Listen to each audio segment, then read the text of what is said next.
Shalom, shalom mwana wa Mungu le hai.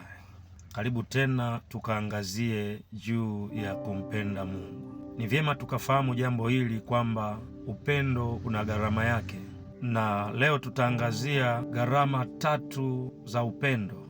Gharama ya kwanza, unaposema unampenda Mungu au unampenda mtu yoyote, ni lazima uwe tayari hata kufa kwa ajili yake.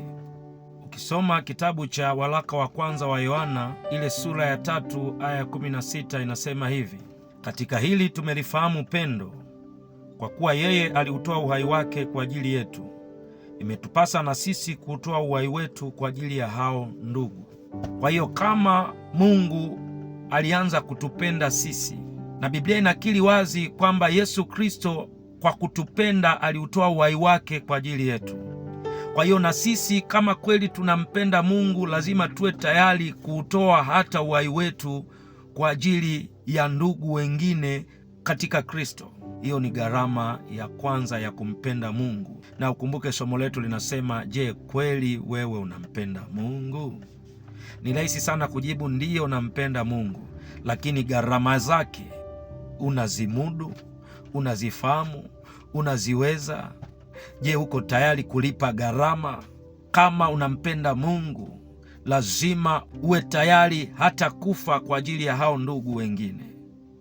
Gharama ya pili, ukimpenda mtu yoyote utampa thamani bila kujali udhaifu wake. Hautafurahi kuona anapotea, hautafurahi kuona anaaibika, hautafurahi kuona anasemwa vibaya, hautafurahi kuona anateseka na kunyanyasika. Hivyo hivyo, ukimpenda Mungu utampa thamani wakati wowote bila kujali mapito unayopitia au hali ulionayo. Haitakuwa sababu ya kushusha upendo ulionao katika Mungu. Hata kama hajajibu maombi yako, haitashusha thamani ya Mungu wakati wowote ndani ya moyo wako. Biblia inasema hivi katika kitabu cha Warumi sura ile ya 8 aya ya 35: ni nani atakayetutenga na upendo wa Kristo? Je, ni dhiki au shida au adha au njaa au uchi au hatari au upanga? Hata kama unapitia katika dhiki, shida, adha, njaa au uchi au hatari, hata kuuawa, bado haishushi thamani ya Mungu wako. Gharama ya 3, unachokipenda utakipa muda wako, utakuwa nacho karibu, utakitafakari, na hakuna ubize katika kile unachokipenda. Tunaona hata katika mambo haya duniani, kama kuna kitu unakipenda utakipa muda. Sasa ndivyo ilivyo hata kwa Mungu wetu. Kama kweli unampenda utampa muda, yaani haitapita siku nzima bila kumpa muda wako Mungu, kumtafakari Mungu wako, kumuomba Mungu wako, kumwabudu, kumsifu Mungu wako. Kwa sababu unampenda, lazima utampa muda.